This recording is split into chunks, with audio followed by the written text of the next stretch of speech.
Life will test you, through small jabs, passing comments, and unexpected setbacks. Most people don't realize how easily they give away their power. A single word from someone else can ruin their entire day. But emotional strength begins when you stop reacting to every little thing. Imagine being a calm lake. No matter how many stones are thrown into you, your surface stays still. That's real power. Acting as if nothing bothers you doesn't mean becoming numb. It means choosing where your energy goes. Every time you overreact, you hand someone else the remote control to your peace. So take it back. Detach. Observe your emotions without letting them drive your behavior. This isn't about pretending, it's about training. The more you do it, the more natural it becomes. In time, nothing can shake you, because you've already decided. Your peace is not for sale. The world doesn't slow down for anyone. It hurls distractions, opinions, and obstacles your way every single day. But here's the truth. The strongest among us aren't immune to difficulty. They've just trained their minds not to flinch.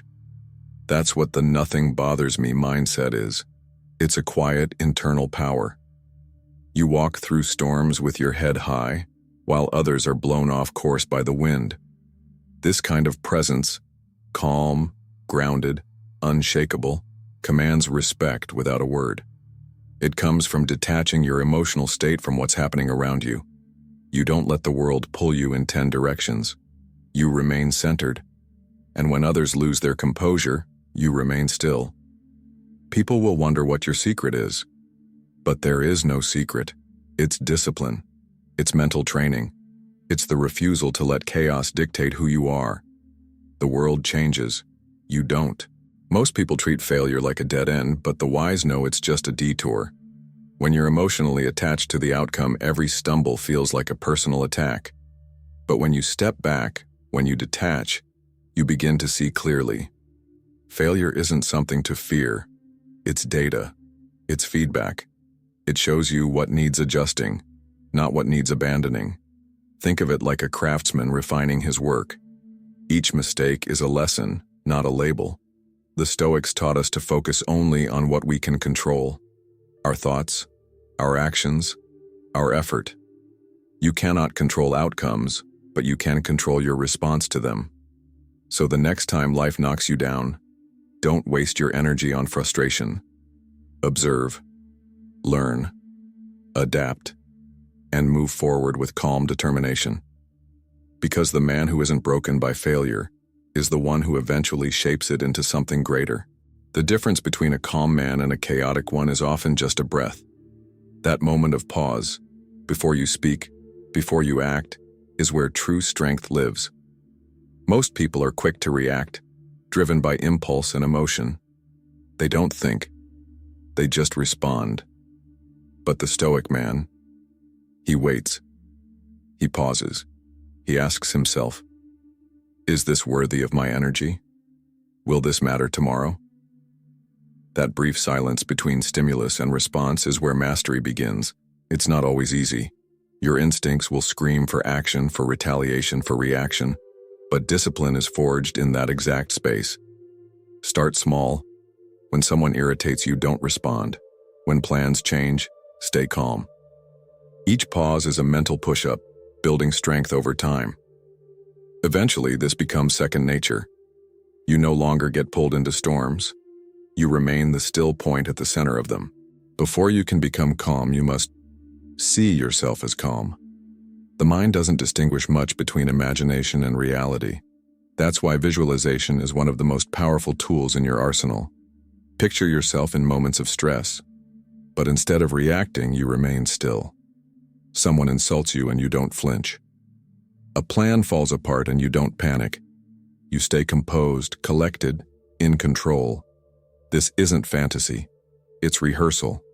The Stoics believed that we become what we practice, and the mind, when trained, will follow the paths we carve in it. So carve the right ones. Each day, take a few moments to close your eyes and see yourself acting with grace under pressure. Make that version of you so vivid that it becomes familiar, because the more real it becomes in your mind, the more natural it becomes in your life. There's a common misunderstanding that to be detached is to stop caring.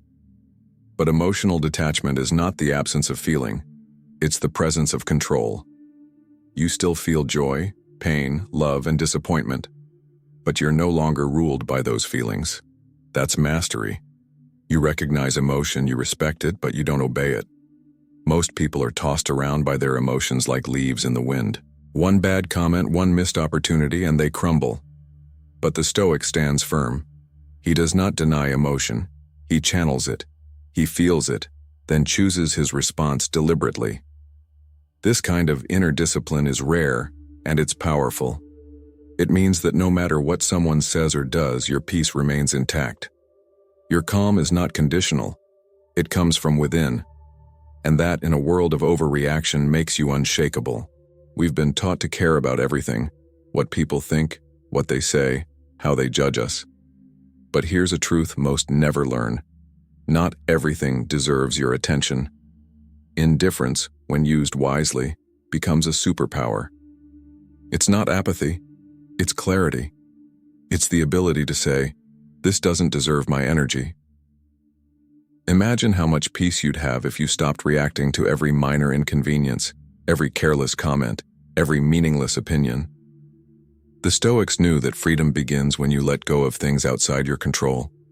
Most of what bothers you now won't matter in 5 days, let alone 5 years. So let it go. Save your energy for what truly matters: your purpose, your growth, your peace. That's the real shift, from emotional reactivity to strategic calm. The world loses its grip on you the moment you stop flinching and start choosing what's actually worth your time. Criticism is a test of who you really are. Most people react without thinking, defending themselves, explaining, even attacking back. But the wise man doesn't flinch. He listens, not to obey, but to evaluate. The first question he asks is simple. Does this person have the experience, the insight, or the character to judge me? If yes, he considers their words. If not, he lets them pass like wind through trees. The truth is, most criticism says more about the critic than about you. People project their fears, their insecurities, their limits. Let them. Your job is not to silence them. It's to remain unmoved. The Stoics taught that we should never hand over our peace to someone else's opinion. You don't have to react, you don't have to explain, you can simply nod and move on. That kind of restraint, it speaks louder than any defense ever could. Pressure doesn't create weakness, it reveals it. When life tightens its grip, most people panic.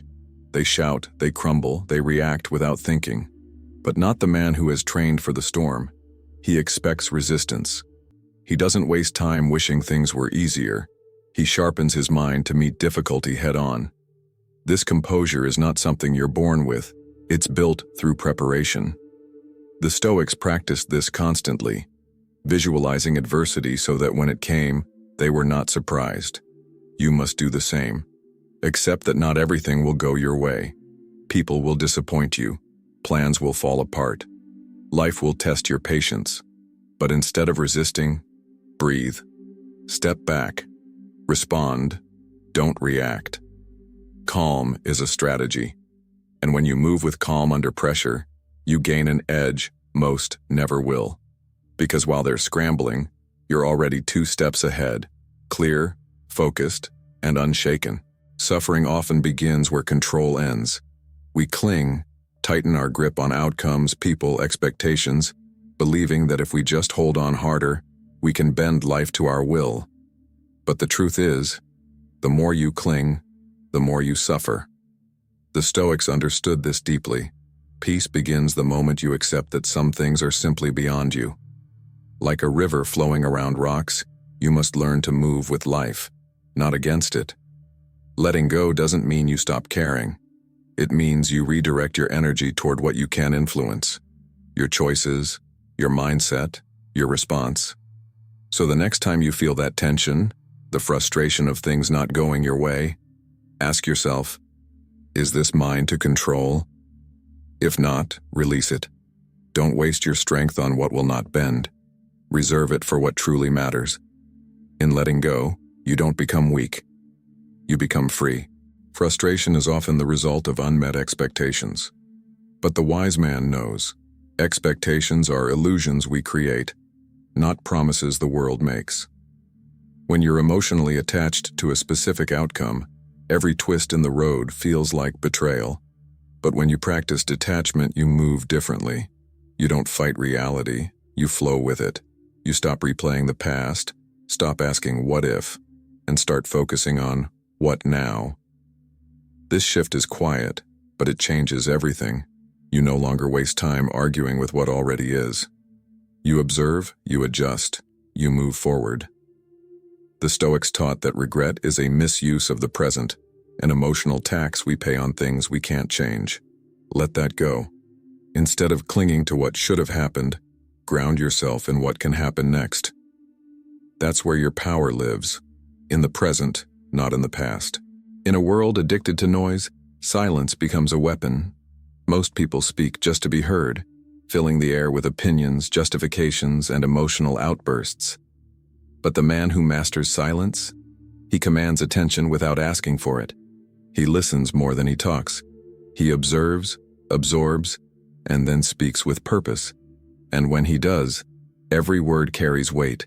Silence unsettles people. It makes them second-guess themselves. It shifts power in your favor without a single confrontation. The Stoics knew that self-control in speech was a form of wisdom. Don't rush to explain yourself. Don't react with words every time you're challenged. Sometimes the most powerful response is no response. Let others reveal their hand while you keep yours hidden. In a room full of noise, the quietest voice often holds the most authority. Speak less. Mean more. That is real control. There's a reason the wisest men in history were known more for their listening than for their talking. When you speak less, you see more. You pick up the subtle cues, the hesitation in a voice, the shift in body language, the contradiction between words and actions. Most people miss these signals because they're too busy trying to be heard. But when you embrace stillness, when you let silence do the heavy lifting, you gain an edge. You stop reacting and start reading the room. This kind of observation gives you something rare in today's world: clarity.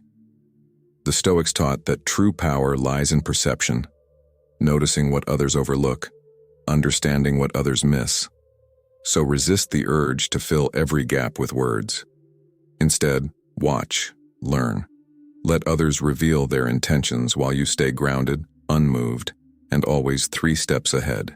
Mental strength isn't built in moments of comfort. It's forged in struggle, shaped by resistance. Just like the body, the mind grows stronger through consistent effort, not occasional motivation. The Stoics believed in daily training, not for battle, but for life. Waking early when you want to sleep, remaining silent when provoked, following through on promises to yourself, no matter how small. These aren't grand gestures, but they are the bricks that build inner fortitude. Discipline is choosing what you want most over what you want now. And every time you choose stillness over impulse, focus over distraction, growth over comfort, you're reinforcing the foundation of an unshakable mind. The world may be chaotic. People may disappoint you. Circumstances may shift. But if you've trained your mind to remain steady, nothing can move you. Strength isn't an act. It's a habit, repeated daily, in silence, when no one's watching. Real power doesn't need applause. It doesn't announce its arrival. It moves quietly, strategically, and with unwavering focus. The loudest person in the room often lacks direction, craving validation, explaining plans, begging for approval. But the strongest? They say little and do much. The Stoics understood this deeply. Greatness isn't built through declarations, but through action. When you move in silence, you remove resistance. No one sees you coming. You work without interruption. You grow without interference. And by the time the world notices, it's too late. They're witnessing the result, not the process. Let people wonder. Let them speculate. The less they know, the more control you hold. Silence isn't passive, it's power in its purest form. And when you finally speak or act, the world listens, not because you demanded attention, but because you earned it. Stop explaining. Start becoming. Let your results whisper what your words never could.